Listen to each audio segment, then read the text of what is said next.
Moving on to our major discussion of the day, we will start, and of course, we'll be looking at essentially the incidences that involve the Kuje prison in Abuja. The breach of the medium security custodial center, Kuje, has elicited palpable fears and condemnation.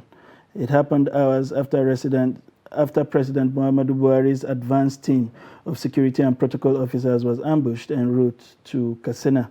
The audacious attack in Kuje started at about 10 p.m. Tuesday night and lasted nearly 3 hours.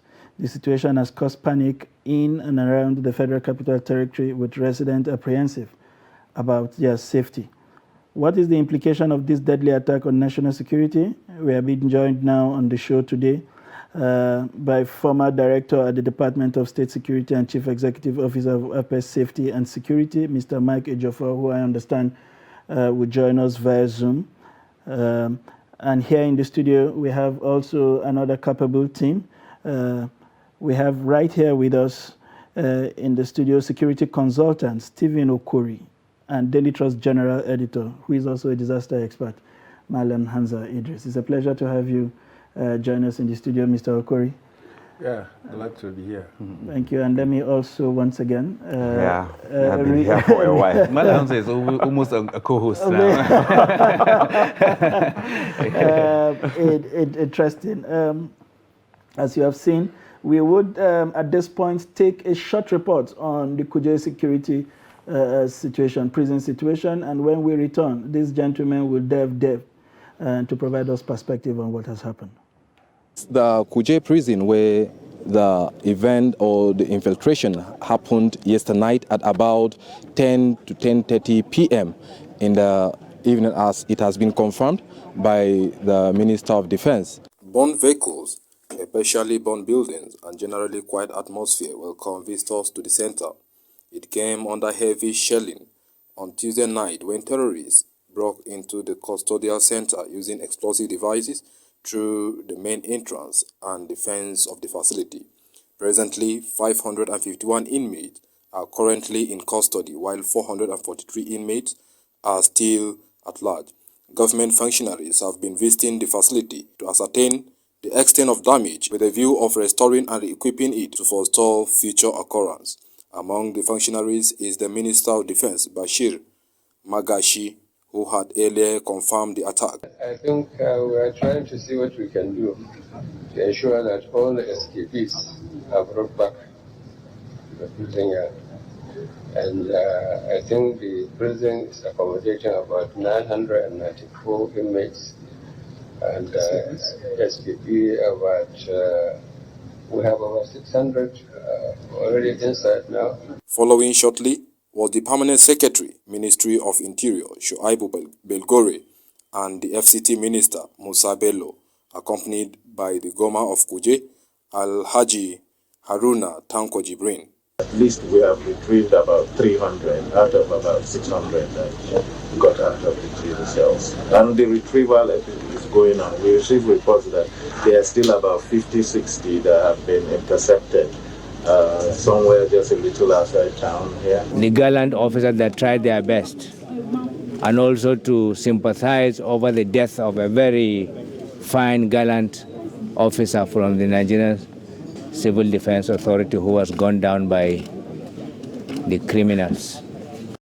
The residents of Kuje community who are apprehensive that the escaped terrorists may be lurking around the unleashed mayhem of the community narrated their experience and urged the federal government to address the situation. Like they see like this, thing don't too much. You don't always too much because so kind things they always up for prison. Maybe today, maybe say tomorrow they will talk. Because it don't always happen steady. Like yesterday we things solved yesterday. We did Junction prison. We did on Junction there. We just stand. Before we know, we just hear something like thing just explode quick. Dim. The first time second one explode. Dim. Before we know, just hear soldier man say we begin run. Soldier man wait there. We supposed to go come prison to come begin the base. We too come begin the base. And so all of us come begin the run. One day. Before we come day house, we come hear people they come they shout, they shoot up and down yesterday. people, uniformed men begin come out, begin to pursue everybody. It's bomb that exploded yesterday, last night, and it scared a lot of people. People are running scatter. And I feel bad about it. For years now, I've been living in this Kuje. I hear insecurity, I hear about bomb, but I have never experienced such a thing like this. Meanwhile, the service says it will deploy its corrections information management system in synergy with National Identity Management Commission to track all fleeing inmates and return them to custody. It also confirmed that DCP Abakari and other VIPs held in the facility did not escape, adding that some of the attackers were killed, with others escaping with gunshot wounds. From the Kuje prison, I am Musa Luka Musa, Trust TV. What a way to delve into that report this morning. For every average Nigerian who has listened or watched that report and has read from all of the different testimonials that we have had in various media platforms, you only have more questions than answers. And so people ask. This prison is right in the heart of the city of Abuja, where ideally you should expect that security should be at its maximum. You pass through military facilities before you get to this place. But more importantly, is the fact that there have been pockets of attack in Kuje leading to this major one. All kinds of kidnapping have been happening in Kuje. There had been an attempt at this place before. So the question really is, why are we acting as if this attack was a surprise? And this question goes to Mr. Mike. Was this really a surprise attack? Have we not seen this coming, building up to this particular attack, especially given the kind of profile of the prisoners that we have in that facility? Oh, okay. I want to say thank you for inviting me to share my view or opinion about the topic. It's a shame, really. And for me, it's an embarrassment on the Nigerian state, and particularly on the security agencies that we have in this country. Why is it that most times we always react? We are not proactive, we are only reactive. It has happened, dignitaries, government, political appointees and all that going to look at what happened there. These things can be averted. How? This is not the first time we are having such an attack. We've had, in the last 14 months, different attacks in Ibadan, Kaba, Jos, everywhere. What measures are we putting to see that these things doesn't happen anymore?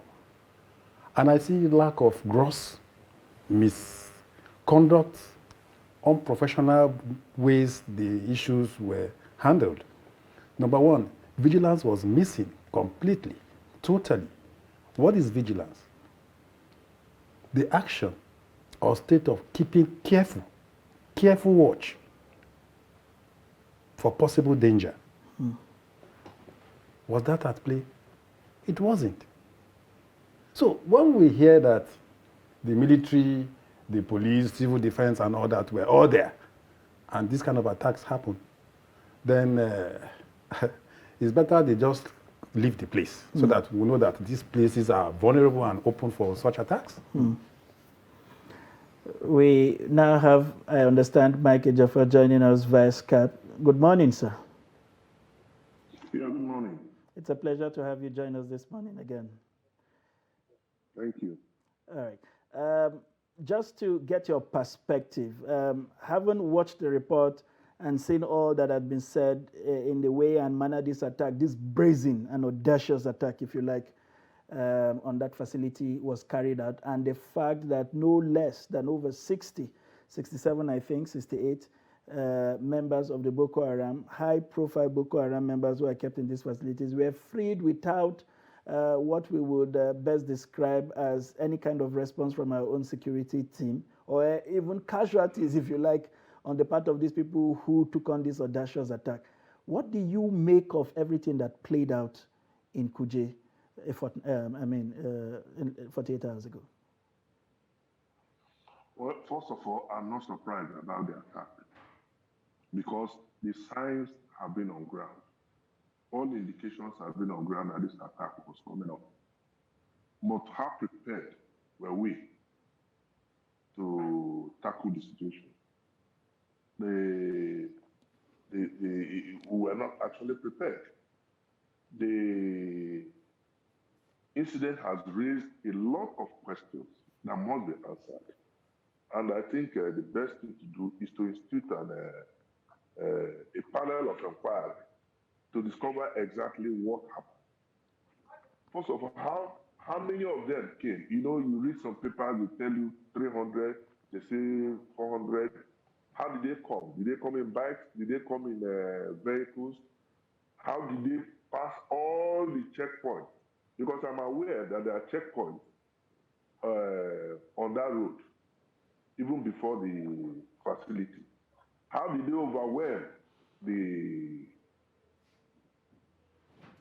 On one account, they said the people came and they retreated because they were faced by resistance and came back. And when they came back, according to that report, they came with dynamite and blew up the facility before getting access.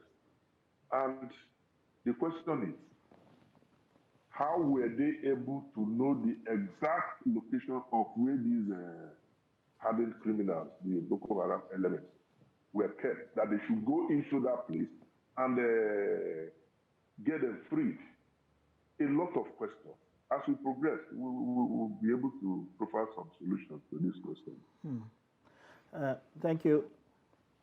Coming to Malam Hamza before I hand over to my colleague Ibrahim, the president showed up in this one. Unlike several other places where we had incidences where he probably had not bothered or sent a representative. I mean, but what we are getting is the usual question. The president is also expressing surprise at our own security intelligence gathering. But is there really something to be surprised about? Are you completely satisfied with the response and the body language of the president in the face of this kind of audacious attack?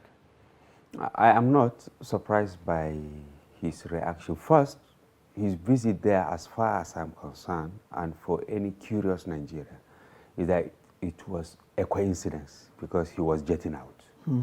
He was to go to the airport, and probably his handlers felt that by visiting the place, it will assuage the anger, because the anger, has been visible since the incidents that earlier happened in his home state when his advance party was ambushed, and then, a gallant assistant commissioner of police was also killed in another incident still in Katsina State. But for the fact that the president really wants to travel out, because people are still asking questions. In other climes, if there is fire in your house, even if you are outside, you come back. But here we are, and those around him, they are defending him that by him remaining at home is like submitting to the antics of the terrorists. I quite disagree. All over the world, if you have an emergency, you shelve whatever plan you have to attend to the emergency. So first he visited the place, most likely to now show that, of course he did this once. I think he flew to Maiduguri from a certain country when there was a security breach. Yeah, but he's not actually the visiting type, especially within Nigeria, if not operating. I know that a few years ago we had to keep hammering that, okay, go to Osun, go to Lagos, go to Kano. Why are you keen in jetting out without actually going to see, even though we operate a federal system, but the presence of the president in the states will actually, ginger the chief executives there to do the right thing. This is by the way. And then the shock he expressed, I am also not surprised. I am not, because as a security reporter, we know what is happening. They have all gone solo.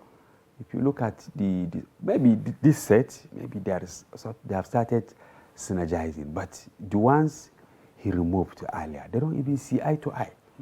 When your chief of army staff is not in talking terms with the national security advisor, what do you expect? You get it? And then now he was saying he was disappointed in the intelligence. The intelligence was there. Some of us have seen it. As my colleague here rightly said, they know, they have all the intelligence. In fact, we have, if you are talking about intelligence gathering, Nigeria is excellent. But the issue of rivalry, the issue of rivalry. Yes, interagency rivalry, that maybe if civil defense, now they have an intelligence, if they share it with the police will reluctantly look at it and it's not even our intelligence. Good. You see, and this is principally why we are not getting it right. Based on our report, if you read it very well, we give graphic description of what happened and how even the terrorists access the facility. I know that when I was in Maiduguri, before they wreak havoc, you understand, they studied everywhere. They know the allies, you know, where they can move and all that. Some of them became taxi drivers, some were barbers, some were shoemakers, some were selling tomatoes in the market. So they are, while we have good intelligence gathering, they are better than us. And they are miles away, you know, or ahead of us. Very well. Yes. I'm telling you, the intelligence was there that they will bomb Kuje, and we have it in our paper. And we stand to be challenged that these people are also planning to attack Kainji on Saladi. They plan to attack Shiroro. Yes, Shiroro. They plan to attack security formation here, all to free their members. So the intelligence is there. Only that sharing and then acting on it for some obvious reason is what is glaringly lacking. Well, let's go to Mr. Mike now, and as a former director at the DSS, maybe he might be able to shed more light on this intelligence issue. So we all agree that we don't have a problem when it comes to gathering intelligence. Our problem now is how to effectively use this intelligence to be proactive in forestalling these attacks. What could actually be the problem? Because we're just speculating here. Maybe it's because of interagency rivalry, lack of communication, or not even having the apparatus to act on this intelligence. What actually is the problem when it comes to acting on intelligence that we have meticulously gathered? Well, I must, the last speaker, I must commend you because he's addressed upon development. There is no depth of intelligence in what is going on in Nigeria. Is that you don't send a child to the farm without a cutlass. When the intelligence is provided, how is it going to be implemented? What has intelligence got to do with building the walls, strengthening the walls of the facility? What has intelligence got to do with money of the correctional facility? What has intelligence got to do with the attitude of the workers? What has intelligence got to do with the latitude on the part of the workers there?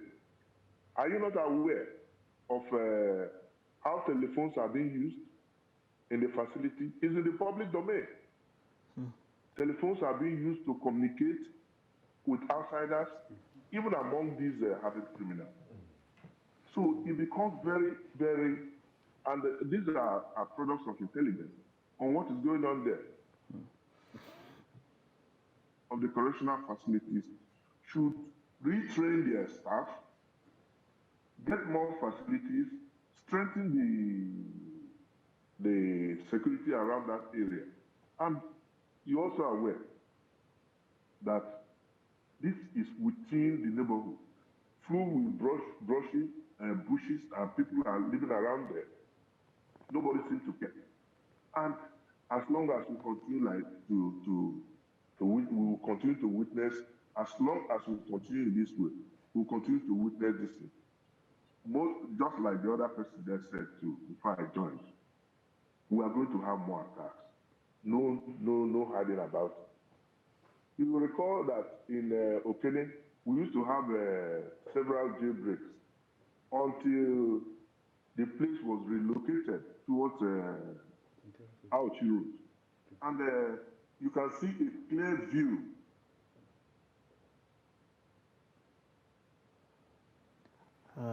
We have come, we have been interrupted, unfortunately, by the incidences of inconsistency in our network provision. But we come straight to Mr.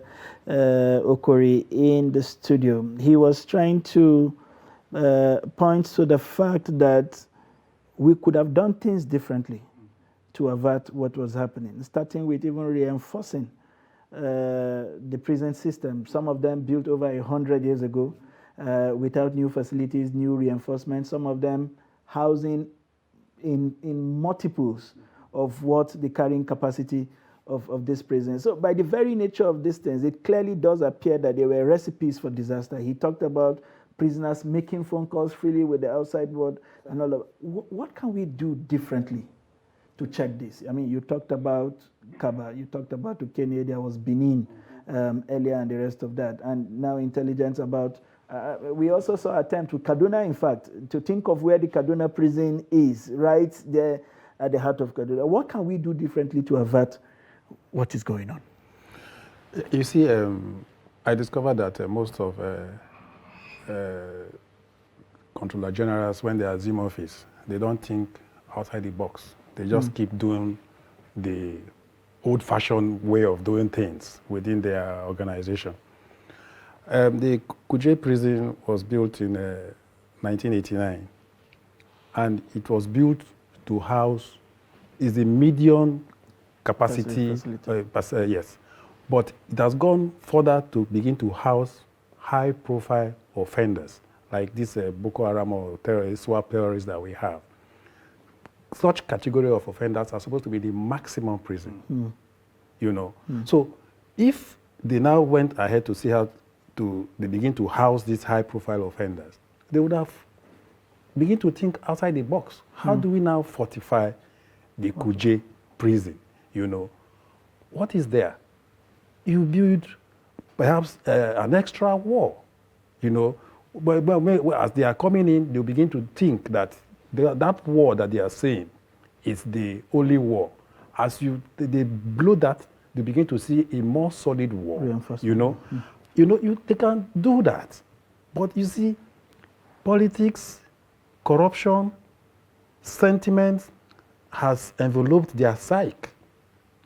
The moment they make their budget, they begin to think of what they want to make for themselves first, before using the remaining part of the money to see how to do one or two little things around their agency or whatever.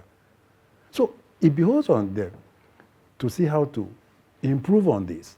It is not new, just the way Mr. Mike just said. Inmates having access to phones, who do you blame? It's not the agency. You blame the agency. And you see this part of the world, rewards are melted to people when even they fail in their responsibility. As we are talking, for me, the CG should be either on suspension or something. But we're expecting a report from that same organization headed by the CG, and you expect the report will fly. Of course, it is not possible. They will put in things that will make them stay on their job. So I want to advise the federal government to see that an independent body or panel is set up to look into what is happening there and come up with a February report to see how. Moreover, the previous attacks and all that, were there no reports from there? What happened? What happened to those reports? I expect that the gaps in those reports is something that the government should look into and see how to close those gaps, to see how to forestall further occurrence. But are we doing that? Reports end up in shelves full of dust. Well, reports gathering dust. That brings me to my next question. Mala Hamza, he raised a very valid point, and I think we're all in agreement here that one of the main things that people point to when it comes to the insecurity problem is there's no accountability. Nobody is held responsible when things happen. Now this attack has taken place. A lot of attacks have taken place. Nobody has resigned. Nobody has been fired. Nobody is in jail. Nobody has even been indicted. And you're asking these same people that are supposed to be responsible to tell you what to do, to write reports telling you what happened and what the next step is. Why is it so difficult for the government, as it is right now, to hold those responsible accountable for these lapses? Because the government is sleeping. This is the summary. You see, Abuja is now the last sanctuary. Yes, why we're having so much pressure on almost everything, the security architecture, the infrastructure, and all that, is because we've lost other territories. They can't keep, we have prisons all over the country, in Maiduguri, in Kano, in Sokoto, and all that. But for fear of, what the terrorists will do to free their people, now we put all the pressure on prisons around the federal capital, believing that this is the seat of power, the instrument of state will be unleashed on them. But here we are. Nobody is safe. Let me be frank with you. If you study what is happening very well, Abuja is no longer safe. All the corridors from here, if you are going to Lokoja, 20 kilometers, you are on your own. To Kaduna, 20 kilometers after Zuba, you are on your own. If you pass Yanya, you get to Kefi, you are on your own. If you are going to... yeah, you are on your own. The radius, and this is exactly what happened in Borno, that we are still trying to, recover from. So if you allow, miscreants to have their way, to plant their cells, now, before you uproot that cell, it will take a lot. And this is where we are. And as I said, and you can see even the former director also said, we should expect more of this, because these terrorists that they actually freed, it's not that they are going to sleep at home like our, because this directive given for them to explain what happened is just a political statement. Because another terrible thing will happen, very sad, and this one will be overtaken. Because we've been witnessing, security breaches consistently. And whenever we have a new one, the old one is fizzled up. Whenever we have... So, those saddled with responsibility are actually having their way because they know that they would not be held to account. I was discussing with someone who said, if you are lucky to have been appointed in this administration, just go and sleep. Because nothing will happen to your office. Unless you push yourself out of office, just the way ministers push themselves when they went to protest. Because, yes. Unfortunately. So it's really sad. Yes. We understand we have Mr. Eja first, but welcome back on board, sir. Thank you. Yes. We have seen in the last couple of days, not just what we saw in Kuje, a pocket of very brazen attacks. In the last 100 days, the Kaduna-Abuja train happened. As sophisticated as that attack was, it still beats some of us how they could coordinate such an attack for the period it lasted, the number of people they took, and the amount of journey they took into the bush without any interception. We have seen the Kuje own, like you rightly pointed out, how they got into the city, how they conducted that fantastic attack, how they evacuated these people to wherever they evacuated them. Only heaven knows how they were able to coordinate those kind of logistics. We have also seen the one in Shiroro at the mines, where we lost quite a number of security personnel, running into 30 or 40 of them. Till today, about 8 soldiers are still missing. And the reports are saying today that people are apprehensive. as a security expert, what more options are available for people, to keep themselves safe, especially in the face of what is happening and the apparent, what would I call it, sign that indifference shown by the government? Because as the two gentlemen in the studios have said, we just get political statements, the government expressing shock, people expressing shock, government expressing surprise, and over this attack, and that is all we get. What can we do as a people, to protect ourselves? Well, as a people, we have to mobilize ourselves, be conscious of our environment. At this very particular time, we have to be very vigilant. Look out for state faces, because these people must be gotten back to the correctional facilities. If they are not arrested and returned, like I said earlier, we're going to have more problems. Now, we've lost a lot of officers. If you recall, why I'm saying this, I'm not trying to be alarming, but if you recall that on the 26th of April or thereabouts, I can't remember exactly, the State Security Service raised an alarm over these attacks within Abuja, Kuje, and all these areas. And even recently, there were also intelligence that this Kuje facility was going to be under attack. So that's the point I'm making, that it's not issue of what we're saying, that people must be conscious of the environment. People must know that we cannot leave these security apparatus to the security agents alone. That is not also to say, like some governors have been calling for for citizens to arm themselves. No, that's not what I'm saying. People must be conscious of the environment, volunteer information to the security agency, because if you don't, we're all going to suffer it. I used to tell my friends that I have overcome fear, but it has come to the stage now that I'm getting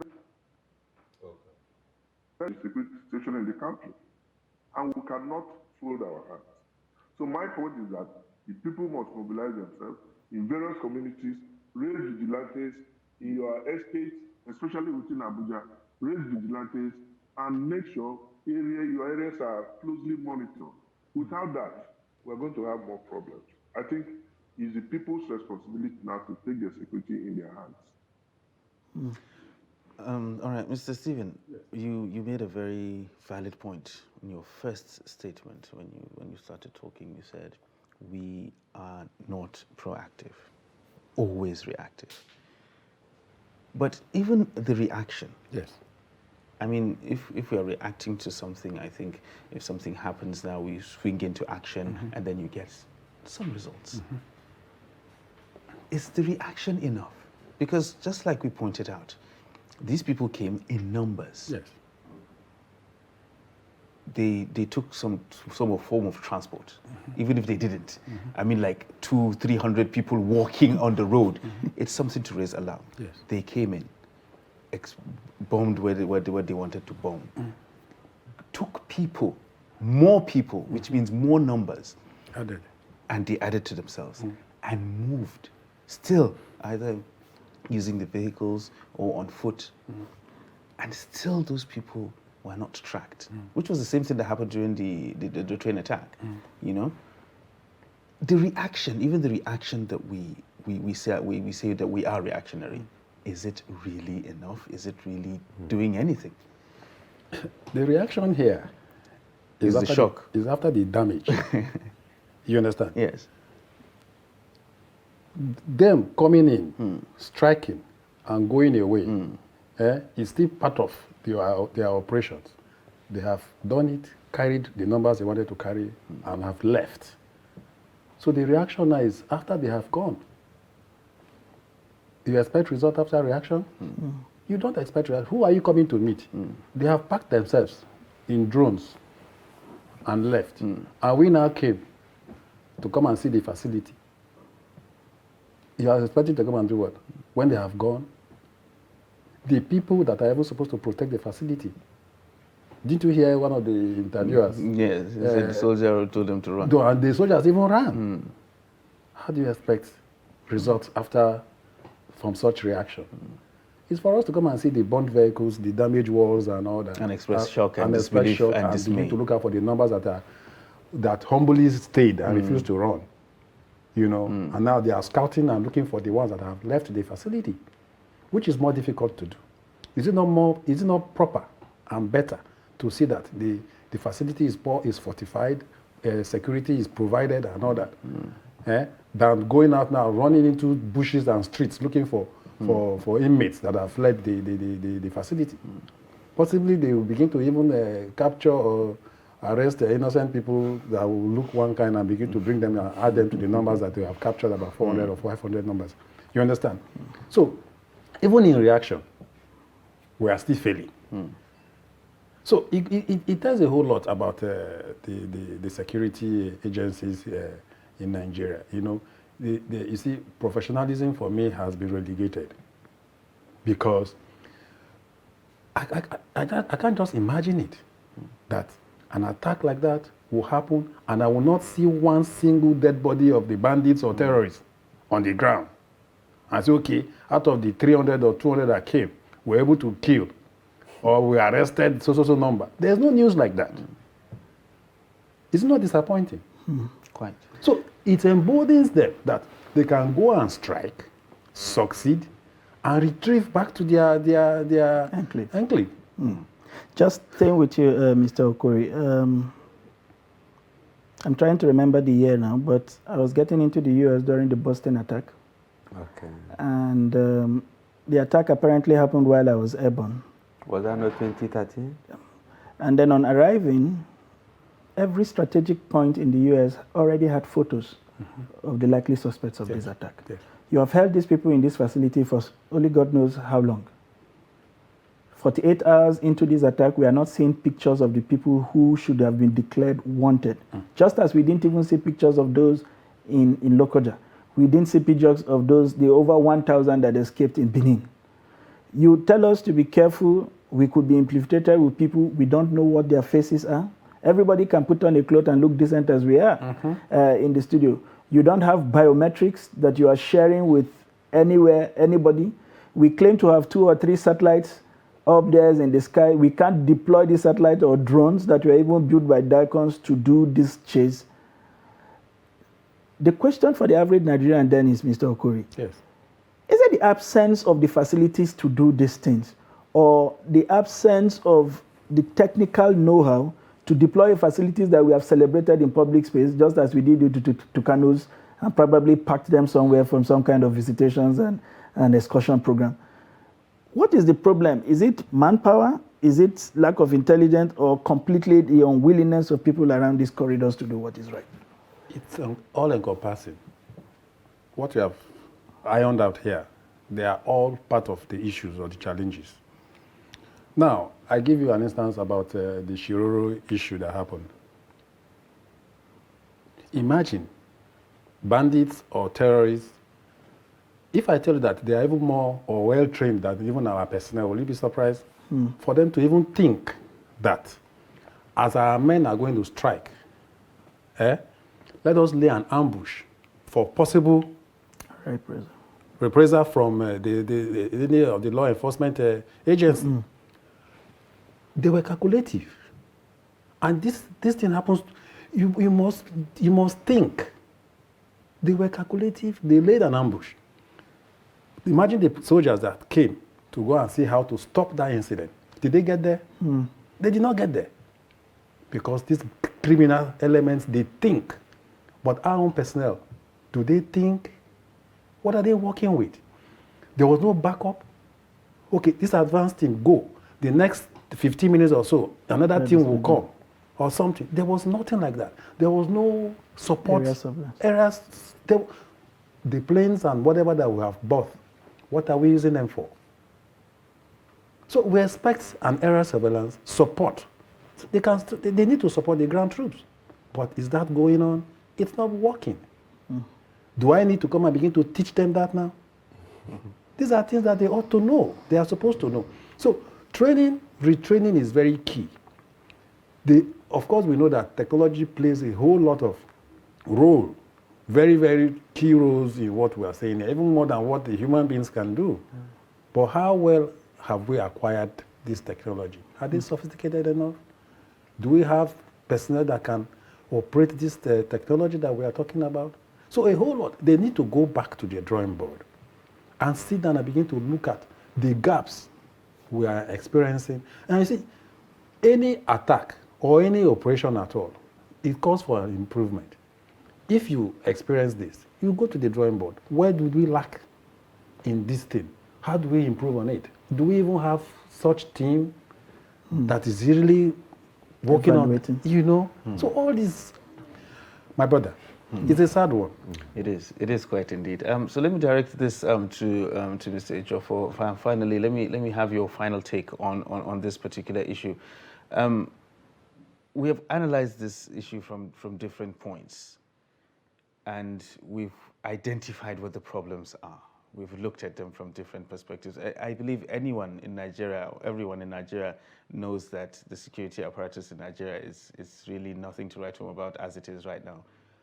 What can we do to be able to mitigate these things?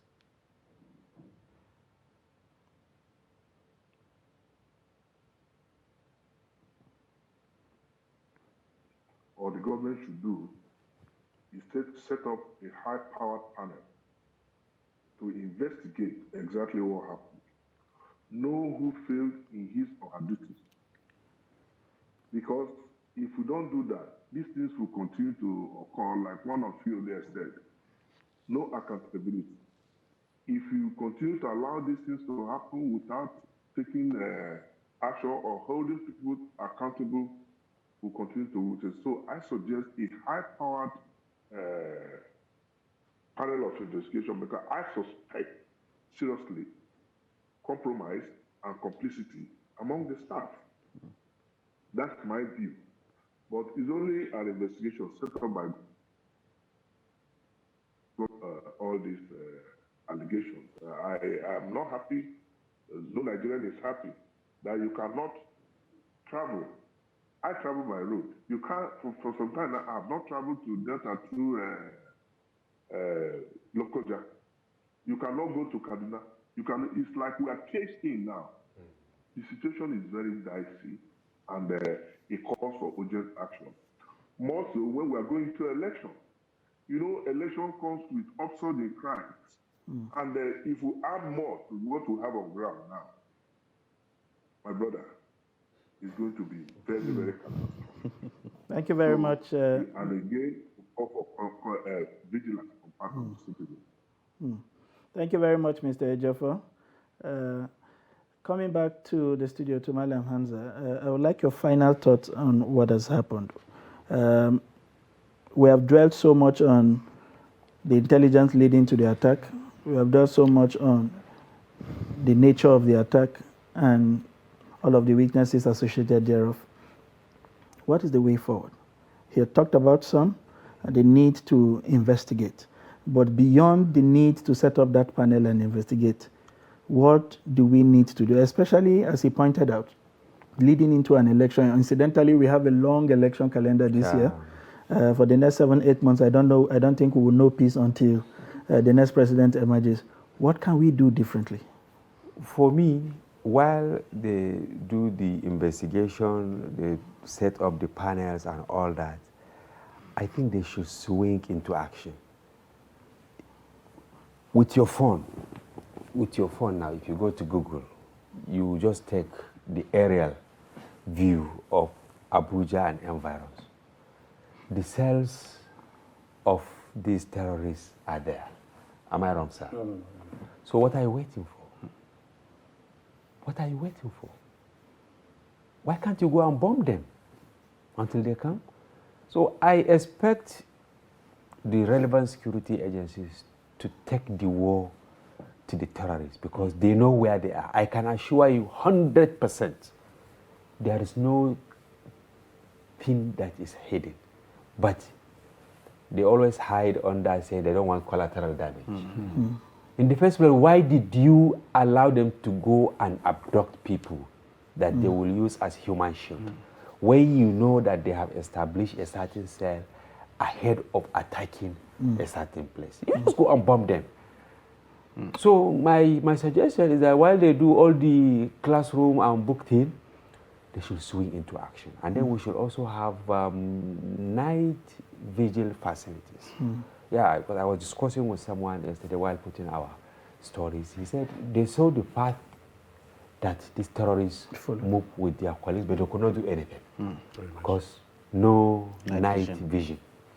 So they could not do anything. And now they went and settled. And I can assure you that they know where they are now. But they will keep dragging that. Maybe among those that were set free, there are innocent people. So we will not kill the innocent people.